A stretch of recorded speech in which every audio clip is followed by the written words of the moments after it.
নমস্কাৰ প্ৰিয় দৰ্শক, আজি আমাৰ এই ষ্টুডিঅ' মজিয়ালৈ নিমন্ত্ৰণ কৰি আনিছোঁ বিশিষ্ট লেখিকা সাহিত্যিক পেঞ্চনাৰ শৰৎ সাহিত্য চৰ্চা বঁটাৰে সমৃদ্ধ শ্ৰীযুতা পূৰ্ণিমা শৰ্মা বাইদেউ নমস্কাৰ। আৰু এটি কলমেৰে আপোনাক আমি আদৰণি জনাইছোঁ। ধন্যবাদ দেই। মই যাতে এই কলমেৰে আগুৱাই যাব পাৰোঁ। আজি এই জ্যেষ্ঠ বিশিষ্ট সাহিত্যিক পেঞ্চনাৰ বহু বঁটা প্ৰাপক লেখিকাগৰাকীৰ সৈতে আমি বহু কথা পাতিম, শিকিম, অনুভৱ কৰিবলৈ প্ৰয়াস কৰিম। আপোনালোকো আমাৰ সহযাত্ৰী হ'ব। বাৰু বাইদেউ, আপোনাৰ এই যে সুদীৰ্ঘদিন আপুনি লিখা মেলা কৰি আহিছে, কবিতাৰ জগততেই হওক, গল্পৰ জগততেই হওক, উপন্যাসৰ জগততেই হওক বা প্ৰবন্ধৰ জগততেই হওক, আপোনাৰ এইখিনি কৰাৰ আগতে আপোনাৰ কৈশোৰৰ বহু স্মৃতি বিজড়িত হৈ আছে। এতিয়া আপোনাৰ জন্ম শৈশৱৰ বিষয়ে অকণমান কওকচোন। মোৰ জন্ম যোৰহাট জিলাৰ জগদুৱাৰ চাহ বাগিচাত হৈছিল। হয়, ককাৰ ঘৰত ককা আৰু আইতা আছিলে, তাতে মোৰ জন্ম হৈছিল। আৰু শৈশৱৰো মই পঢ়া শুনাৰ কাম তাৰ পৰাই আৰম্ভ কৰিছিলোঁ। বাগানৰ এটা অফিচ আছিলে, তাতে কেৰেণী বাবু আৰু মোহৰি বাবু বহে। সেই কেৰেণী বাবুৱে মোক প্ৰথম অ আ ক খ শিকাইছিল। হয় হয় হয়, বৰ সুন্দৰ কথা। এতিয়া বাইদেউ, আপোনাৰ লেখিকা জীৱন কেতিয়াৰ পৰা আৰম্ভ হৈছিলে? লেখিকা জীৱন মোৰ নিচেই সৰুৰ পৰাই আৰম্ভ হৈছে। মই ৪ৰ্থমান শ্ৰেণীতে, তৃতীয়মান শ্ৰেণী এনেকুৱাই হ'ব। আৰু তেতিয়া মই এটা জোনবাই বুলি কবিতা এটা লিখিছিলোঁ। হয় হয়, তেতিয়া মোৰ ঘৰুৱা শিক্ষক আছিল যোগেন খান, হয় বঙালপুখুৰী। হয়, তেখেত বৰ ভাল আছিলে। তেখেতে মোৰ কবিতাটো দেখিলে কেতিয়া লুকুৱাইছে চাওঁ দিয়া চাই পেলাই তেখেতে ক'লে এইটো বৰ ভাল হৈছিল, মই পঠিয়াই দিবা তুমি কাগজলৈ। কাগজৰ এড্ৰেছ লিখি দিলে তেখেতে, মই পঠিয়াই দিলোঁ। তাৰপিছত ওলাই গ'ল কবিতাটো। হয়, ভাল হৈছে কবিতাটো। প্ৰথম সেয়া ৪ৰ্থ শ্ৰেণীত থাকোঁতে নহয়, বাইদেউৰ জন্ম হৈছিলে 1946 চনৰ ফাগুন মাহত, আমি জানি নহয় জানো। সেই কথাখিনি ফাগুন মাহ, যিটো মাহত পলাশ মদাৰ ফুলাৰ সময়, কমোৱা তোলাবোৰ উৰি উৰি যোৱাৰ সময়, সেই সুন্দৰ মাহতে বাইদেউ ফাগুনৰ পূৰ্ণিমাত জন্ম হৈছিলে। এতিয়া বাইদেৱে বহুকেইখন গ্ৰন্থ প্ৰণয়ন কৰিছে। বাইদেৱে সুদীৰ্ঘ জীৱন সাহিত্য জগতলৈ অৱদান আগবঢ়াই গৈছে। কৈছোঁ আগতে বাইদেৱে কবিতাৰ জগতত, গল্পৰ জগতত, উপন্যাসৰ জগতত, প্ৰবন্ধ জগতত সমানে দক্ষতাৰে আগবাঢ়ি গৈছে। আৰু বাইদেৱে বহুকেইখন দৈনিক জনভূমি হওক, অগ্ৰদূত হওক, স্বাধীন হওক, বাইদেৱে সকলো প্ৰতিষ্ঠিত কাকতত বাইদেউৰ লেখা প্ৰকাশ হৈ আহিছে। আলোচনীৰ কথাই নকওঁ, বহু আলোচনী, সেইখিনিতো ধাৰাবাহিক উপন্যাস বাইদেউ প্ৰকাশ হৈ গৈছে গুৱাহাটীৰ পৰা ওলোৱা কেইবাখনো আলোচনীত। আৰু নতুন অসমীয়াত তেতিয়া খুব চলিছিলে ইয়াত। নতুন অসমীয়াতো বহুত মই কবিতা, সাধু, গল্প বহুত ওলাইছিলে। এতিয়া বাইদেউ কেইবাখনো গ্ৰন্থ প্ৰণয়ন কৰিছে বাইদেৱে। আমি দেখুৱাইছোঁ আপোনালোকক গ্ৰন্থকেইখন। বাইদেউৰ এখন নদীৰ সতে মোৰ অনন্য যাত্ৰা, এইখন কবিতাৰ কিতাপ। কবিতাখিনি পঢ়িলে গম পাব বাইদেউৰ যি শক্তিশালী মন, সংগ্ৰামী জীৱন, নান্দনিকতা, প্ৰতীক, চিত্ৰকল্প, এইবোৰ পঢ়িলে আপোনালোকে বহু সুখী হ'ব, আত্মিক অনুভৱ কৰিব। বাইদেৱে কবিতা গাব লাগিব। এতিয়া লওকচোন, মই বাকীকেইখন দেখুৱাই আছোঁ। বাইদেউ এইখন আমি গান্ধাৰী। হয়, বৰ্তমান চাগে নাৰীৰ যি অৱস্থা, হয়নে নহয়, চব চকুমুদি থাকিব লগা হৈছে, চব দেখিও আমি সহিব লগা হৈছে। গতিকে মই কিতাপখন প্ৰকাশ হোৱাৰ পিছতে মই নীলিমা শৰ্মাক দেখুৱালোঁ। মোৰ বৰ ভাল লগা নাই, কিন্তু হয়, তেওঁ পঢ়ি পেলাই ক'লে নহয় ভাল হৈছে। নীলিমা শৰ্মা বাইদেউ বিশিষ্ট সাহিত্যিক, আপোনালোকৰ ওচৰলৈ লৈ আনিম তেখেতকো, জানিব আপোনালোকে। তাৰপিছত এইখন চাওক, এখন বৃহৎ কলেবৰৰ কিতাপ, গৃহদা। মূল শৰৎচন্দ্ৰ চট্টোপাধ্যায়, অনুবাদ পূৰ্ণিমা শৰ্মা। আপোনালোকে এই গ্ৰন্থখিনি পঢ়িলে বহু কথা জানিব পাৰিব, বিশেষকৈ পশ্চিমবংগ নহয় জানো, পশ্চিমবংগ সামাজিক ৰাজনৈতিক বা সেই সময়ৰ 60-70 দশকৰ পৰিৱেশ পৰিস্থিতি মই পঢ়িছোঁ, ব্যক্তিগতভাৱে পঢ়ি পেলাই বহুবাৰ মনত আওৰাইছোঁ। সঁচাকৈ খুব আত্মিক সুখ অনুভৱ কৰিলোঁ আৰু কিতাপখন পঢ়ি থাকোঁতে এৰিব পৰা নাছিলোঁ। আপোনালোকেও পঢ়িব গৃহদাস। আৰু দেখুৱাইছোঁ বাইদেউৰ কিতাপ ডাঙৰ বাইদেউ, এইখন চাওক, এইখনো মূল শৰৎচন্দ্ৰ চট্টোপাধ্যায়, অনুবাদ পূৰ্ণিমা শৰ্মা, শৰৎ চৰ্চা বঁটা প্ৰাপক। এইখনৰ কাৰণে বাইদেৱে পশ্চিমবংগত কলকাতাত কিন্তু শৰৎ চৰ্চা বঁটা পাবলৈ সক্ষম হৈছিলে। অনুবাদ সাহিত্য সহজ নহয়, গতিকে এনেকুৱা এটা সন্মানীয় বঁটা বাইদেৱে আজৰি আনিছে। বাইদেউ বঁটাটোৰ বিষয়ে অকণমান কওকচোন। বঁটাটো মানে সেইদিনা মই যোৰহাট আমাৰ কেন্দ্ৰীয় সাহিত্য সভালৈ গৈছিলোঁ। কাৰণে মোক সম্পাদকে মাতি পঠিয়াইছিল। মই গৈছিলোঁ, গৈ পেলাই ঠিক ষ্টেপটোত উঠিছোঁহে তেনেকুৱাতে কলকাতাৰ পৰা ফোন আহিলে যে আপুনি শৰৎ চৰ্চা বঁটা পাইছে, 19 ছেপ্টেম্বৰত আপুনি আহিব পাৰিবনে? মই বোলো নিশ্চয় পাৰিম, এনেকৈ একে কৈ ক'লোঁ দেই। তাৰপিছত তেওঁলোকে ক'লে যে ঠিক আছে। মই বোলো এইটো সঁচানে বাৰু? বোলে অঁ সঁচা, আপুনি এতিয়া মিডিয়াত ক'ব পাৰিব, পেপাৰত ক'ব পাৰিব, ৰিপৰ্টাৰক ক'ব পাৰিব। হয় নেকি? ঠিক আছে। মই তথাপিও বিশ্বাস হোৱা নাছিলোঁ মানে দেই, ইমান এটা সন্মানীয় বঁটা। তাৰপিছত যেনিবা কথাটো ঠিকেই হ'ল। তাৰপৰা তেওঁলোকে মাতি পঠিয়ালে আৰু মোৰ পুত্ৰ সি মোক লৈ গ'ল কলকাতালৈ। গৈ তাতে মানে তেওঁলোকে এৰেঞ্জ কৰি থৈছিল আৰু ক'ত থাকিম কি কৰিম। শৰৎ সদন বুলি এটা আছে তেওঁলোকৰ, শৰৎচন্দ্ৰৰ এটা সদন আছে। তাতে মানে মোক পুৰস্কাৰ দিলে। আৰু লগতে আৰু এগৰাকী আছিলে, তেওঁলোকৰ বেংগলী ৰাইটাৰ বাণী হাজৰিকা নে এনেকুৱা কিবা। তেওঁ মানে খুব লিখা মেলা কৰে দেই, বহুত লিখিছে। তেওঁ কাৰণেও ভাল লাগিলে। মই মানে মোৰ কথাখিনি কওঁতে মই মানে ভূপেন হাজৰিকাৰ কথাও ক'লোঁ। আৰু কথা আমাৰ লক্ষীনাথ বেজবৰুৱাৰ কথা ক'লোঁ। তেখেতেও আপোনালোকৰ এই জোঁৱাই, তেনেকৈ মানে বহুতখিনি কথা মই এতিয়া পাহৰিছোঁ। বৰ ভাল পালে তেওঁলোকে, কেনেকৈ বিয়া হৈছিল লক্ষীনাথ বেজবৰুৱাৰ ৰবি ঠাকুৰৰ ভতিজাকৰ লগত। বৰ প্ৰেৰণাদায়ক কথা। তাতে বাইদেউক ইমান সন্মান দিছে, সন্মানেৰে ৰাখিছে পশ্চিমবংগত। সেইটো আমাৰ আচলতে অসমবাসীৰ বাবে গৌৰৱৰ কথা। এইখিনিতে মই এটা কথা কওঁ, আমাৰ ইয়াৰ আছিলে ইন্দ্ৰ শৰ্মা ছাৰ।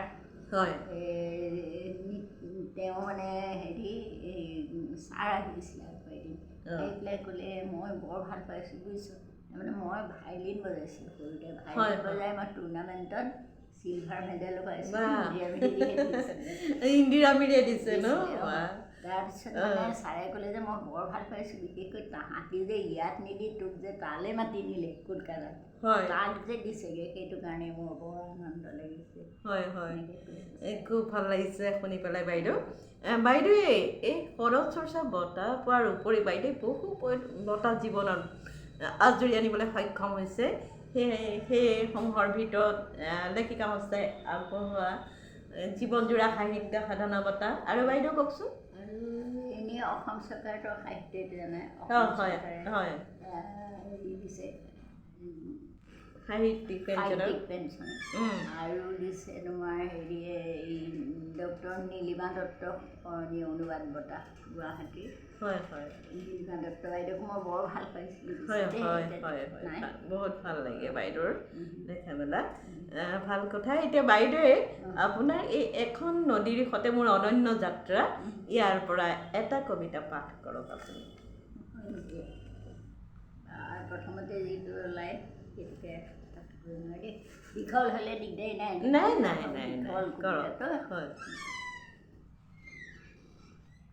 শিৰোনামা এখন নদীৰ সতে মোৰ অনন্য যাত্ৰা। এখন শিলাময় নদীৰ পাৰে পাৰে মই যাত্ৰা কৰিছিলোঁ আৰম্ভ। স্বচ্ছ নিৰ্মল জলধাৰাৰ সুন্দৰ গতিত প্ৰতিবিম্বিত হৈছিল সহজ শিলৰ কাষৰে ওপৰে নদীয়ে সুৰলিত ধ্বনিৰে কৰিছে যাত্ৰা। লক্ষ্য দৃষ্টি মোৰ সেই জলধাৰাৰ দৰে পৰ্বত পাহাৰ সৰোবৰ কঠিন শিলে অৱৰোধ কৰিব নোৱাৰে মোৰ যাত্ৰা। হঠাৎ যুদ্ধ আহিল যুদ্ধ, মোৰ শৰীৰ হ'ল হতবিদ্ধ। বৃদ্ধ শৰীৰ মোৰ মাথো মোৰ আৰ্তনাদ শিলাময় পৰ্বতত প্ৰতিধ্বনিত হ'ল। প্ৰাৰ্থনাত নাহিল চন্দ্ৰ সূৰ্য কোনো দেৱতা। আকাশত দৃষ্টি থৈ বগোৱা বাই বোৱতী নদীকে কৰিলোঁ স্নান। নদীৰ জলেৰে কৰিলোঁ স্নান, উহালিলোঁ বিষৰ নদীতে কৰিলোঁ অৰ্পণ। নদীৰ জলেৰে জোৰালো প্ৰাণ, বোৱতী নদীয়ে গুপুতে ক'লে যাত্ৰা পথত যুদ্ধ নীতি শিকিলোঁ আশিলত ঠেকা খাই ধুমুহাত চাপৰি দি মোৰ কাষত। বৰ সুন্দৰ, বৰ শক্তিশালী কলম বাইদেউৰ। বাইদেৱে সকলো প্ৰত্যাহ্বান নেচি যি এনেকৈ বোৱতী সুঁতিৰ দৰে বৈ থাকে নহয় জানো, সকলো কঠিন বাধা আঁতৰাই বৰ সংগ্ৰামী শক্তিশালী বাৰ্তা কবিতাটোৰ যোগেদি। আৰু বাইদেউৰ জীৱন পৰিক্ৰমাও বাইদেউ কম জীৱনতে বৈধৱো আঁকোৱালি লৈছিল, কিন্তু বৈধৱ শব্দটো বাইদেৱে কোনোদিন আঁকোৱালি লোৱা নাছিল। বাইদেৱে এগৰাকী প্ৰতিবাদী নাৰী, সাহসী নাৰী, সংগ্ৰামী নাৰী। সেই হিচাপে বাইদেৱে নাৰীসকলক কি ক'ব কওকচোন? মই সেইখন লিখিলোঁ হেৰি কবিতাখন। হয়, মই গান্ধাৰী ন? আমি গান্ধাৰী। আমি গান্ধাৰী। হয় হয়। আমি গান্ধাৰী পঢ়িলেই বুজিবা যে আমি সকলো দেখি শুনিও আমি চকুত কাপোৰ বান্ধি আছোঁ গান্ধাৰীৰ দৰে। হয়, এতিয়া বাইদেউ সেইখিনি আপোনালোকে পঢ়িলেই গম পাব বাইদেউৰ অনুভৱ, নান্দনিকতা, সংগ্ৰামী জীৱনৰ বাৰ্তা আৰু কেনেকৈ সাহসী সংগ্ৰামী হ'ব লাগে সেয়া আপোনালোকে আমি গান্ধাৰী পঢ়িলে আপোনালোকে নিশ্চয় বুজি পাব।